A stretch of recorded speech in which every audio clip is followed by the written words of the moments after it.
دبلوماسيه. يعني انت ضد اي واحد يقول شي حاجه على الجزائر؟ لا، لانه هو ماهوش انسان مغربي. الحرب الاعلاميه اليوم الموجوده في المنصات هي ما بين المغاربه والجزائريين. لا توجد لا، حرب الحرب ما بين الاعلاميه الجزائريين الموجوده بين الحق والفلسطينيين. والباطل. لا اسمح لا لي، توجد الحرب حرب اعلاميه الموجوده ما بين اليوم الجزائريين والفلسطينيين، لا لا بين توجد. الحق والباطل، ماشي بين شوف، القاسي المغاربه والعام يعرف والجزائريين. ان الحرب الاعلاميه ما بين الجزائريين والمغربيين، اما لا ما بين أستاذ، الجزائريين أنا والفلسطينيين غير أخالفك موجوده. الرأي فومو.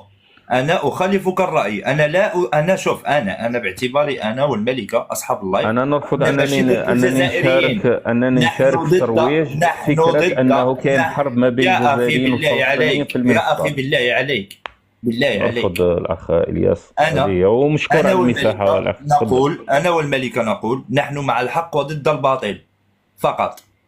انا كنعرف هذه الهضره، هذه اللي كنعرفها، وانت معليش، لك هذا انت رايي لك مطلق الشخصي، بارك الحريه. الله فيك. وعلى فكره حتى الاخ مشكور الاخ الفلسطيني لن الياس. تجد ما تجيبه.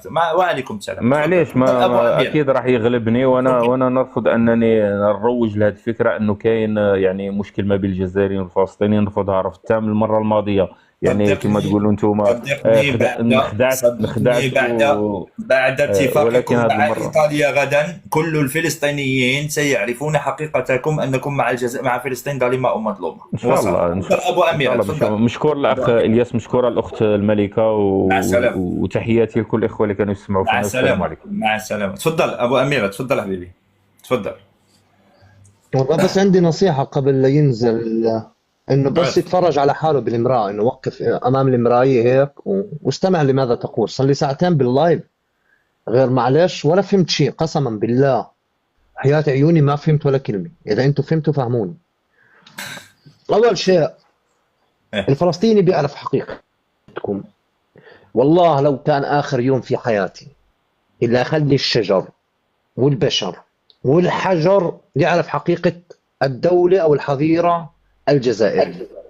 هذا هدفي كفلسطيني ولن أتنازل عنه حتى لو راحت رقبتي، لأنه كل شيء نحكيه هو شيء ملموس وشيء واقعي وحقيقي. إذا بتحاول تغسل أدمغة، وبالمناسبة الفلسطيني منخرط، أنت بتجبر الفلسطيني إنه ينخرط في المشاكل اللي أنت بتسببها للفلسطيني. أنت بتستخدم الفلسطيني كطعم وبتتخبى وراء الفلسطيني بحجة إنك أنت بتدافع عن الفلسطيني. وعندي سؤال، والله عندي سؤال للنظام الجزائري، كم بورصة الدم الفلسطيني اليوم؟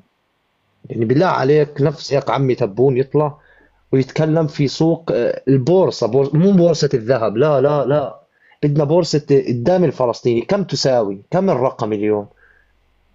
لأن أنا حاسس إنه البورصة الدم الفلسطيني أصبحت رخيصة جدا، لأنه ما عاد يتكلموا على فلسطين. فبتمنى هيك إنه النظام الجزائري والشعب الجزائري اللي بارعين بالاقتصاد، ما شاء الله ما شاء الله، اللهم لا حسد، انهم يطلعوا يكلمونا احنا كفلسطينيين. كم البورصه تبعتنا يا اخي؟ لن نسكت على حقنا في الدفاع عن الاسلوب المقزز الذي تستخدموه فيه المواطن الفلسطيني والقضيه الفلسطينيه. قضيتنا قضيه مقدسه تخص جميع الشعوب وجميع الاديان. ولا بس انتم كجزائريين للأسف الشديد لما نطلع نناقشكم بالحقيقة والبرهان بتقولوا أنت مو فلسطيني، وبتستخدموا كلام الدي ار اس والمخابرات الجزائرية بتشويه هذا الشخص. وبالمناسبة إذا أكثر من 20 سنة وما قدرتوا على واحد فلسطيني، فما بالك الفلسطينيين اللي أصبحوا يعرفوا حقيقتكم. وأكبر دليل على ذلك عشان تعرف إنه الشعب الفلسطيني أصبح. خليه يكمل يا كريم وتدخل، خليه يكمل يا كريم السلام وتدخل. عليكم. السلام عليكم. السلام كتسمعني؟ عليكم. كتسمعني؟ وياك تجاوبني بكل الله لا صراحة. يسلمك، فلسطيني أخي الله لا الفلسطيني، يسلمك، بس ماذا أكمل تريد؟ كلامي. الله لا خليه يسلمك. يكمل، خليه يكمل، ماذا خليه يكمل. تريد أن تفعل الجزائر؟ واخا كريم خليه يكمل وناقشوا. تبغي تناقشوا ابو اميره؟ ناقشوا تفضل، ابو هذا اميره. اعطيه المايك يا أخي. يلا ناقشوا، يلا عادي حل عادي، أنا حل المايك. إنسان مسالم، تفضل. يلا ناقشوا، يلا تفضل. أخي فلسطيني، ماذا تريد أن تفعل الجزائر لفلسطين في هذا الوقت؟ هي لم تفعل لفلسطين يوما في تاريخها، لا أعطيني مطالبك حتى من تفعل في الجزائر. المستقبل. قل لي لا قل لي مطالبتي ماذا تريد كفلسطيني، الجزائر لفلسطين؟ تمام. أول شيء أنا كفلسطيني أطالب النظام الجزائري والجزائر بعدم تبني القضية الفلسطينية لأنها تستخدمها في إطار سياسي فقط وليس من أجل المصالح الفلسطينية. ماذا لو تتمنى من سمحت. الجزائر أن تفعل كدول لا عربية؟ إله إلا أنت ماذا سبحانك. تتمنى أن تفعل يا الجزائر؟ أخي أنت طرحت سؤال، يا أخي أنت لا، طرحت خليه سؤال، يجاوب، خليه خلي يجاوب. الفلسطيني يجاوبه. أوكي. عجبك السؤال كان به، عجبك الرد أهلا لا وسهلا، ما عجبك لا الرد تقول قل لي لي لا بارك أتمنى الله أن فيك. تتدخل. لا تقول لي أتمنى أن تتدخل. شنو هو؟ ما تقوليش ما تتمناش ما تتدخلش في أخي السياسة هل تعلم أن الفلسطينية. النظام الجزائري، اسمح لي إلياس دقيقة. أوكي. شوف، هل تعلم أن الرئيس الوحيد، أيها العالم، أيها البشر، أيها الحجر، هل تعلم أن الرئيس الوحيد الذي قال في خطاب على الهواء مباشرة إذا أرادوا الفلسطينيين مساحة أقل من 67 فلهم ذلك؟ أين مبدأك أنت كجزائري يا أخي؟ لم أراك تخرج مسيرة واحدة ضد رئيسك الذي قال ذلك. أنا والله ما سمعتها كالجزائري. هي موجود تصريح. طب ماذا عن اعتراف الجزائر؟ معلش هل سمعت رئيسك يقول؟ لا قل لي معلش قبل لا اقول لك وتقول لي اسمعني، انا ما بحب خطأ. شوف، انا النقاش القهوي ما بحبه والله ما بحبه. اخي نتربى شوي، تاخذ المايك بسكر انا بتحكي انت، لازم يكون في تفاهم، في اطار تفاهم. لك ما جاوبتنيش على سؤالي يا ابو فلسطيني، ما قلتليش ماذا تتمنى. تفضل، شو سؤالك؟ اوكي سكر المايك، يلا تفضل. اولا اطالب من هذا المنبر ان يصل الكلام الى رئيس الجزائر عبد المجيد تبون، واطالبه بالحرف الواحد كمواطن فلسطيني اعيش في الاراضي الفلسطينيه: كف يدك عن القضيه الفلسطينيه وعن الشعب الفلسطيني، لأن من وسخ القضية الفلسطينية ومن تاجر بها ومن رفع البورصة للدم الفلسطيني هي الجزائر، التي تستخدمنا كذريعة سياسية فقط من أجل الانتخابات ولأجل البقاء على الكرسي.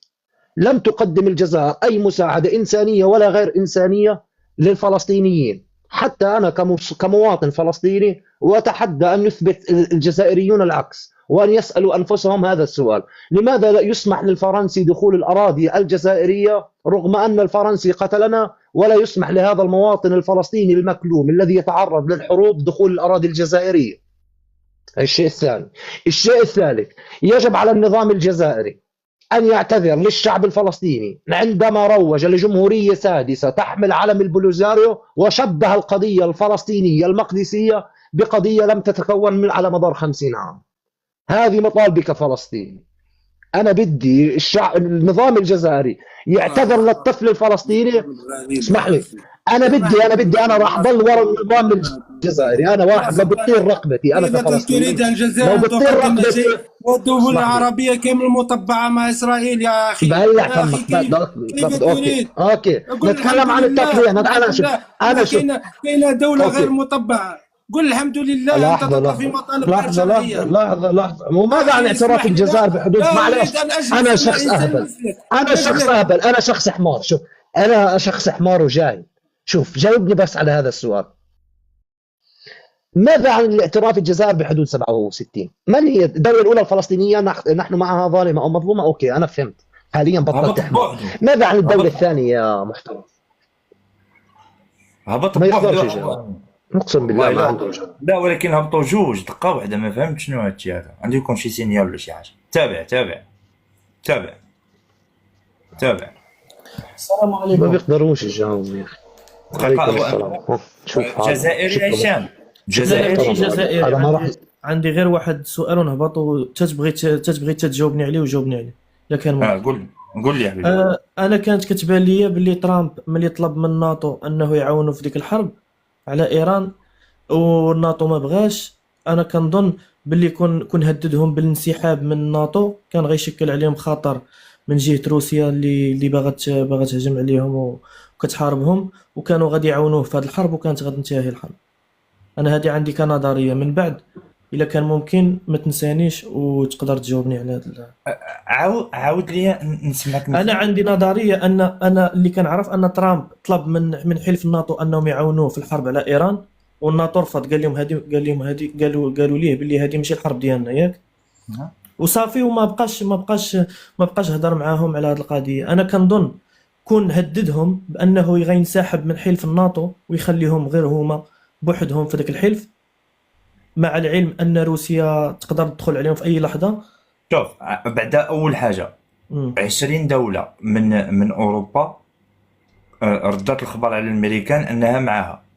بريطانيا صيفطت بارجه حربيه للمنطقه باش تكون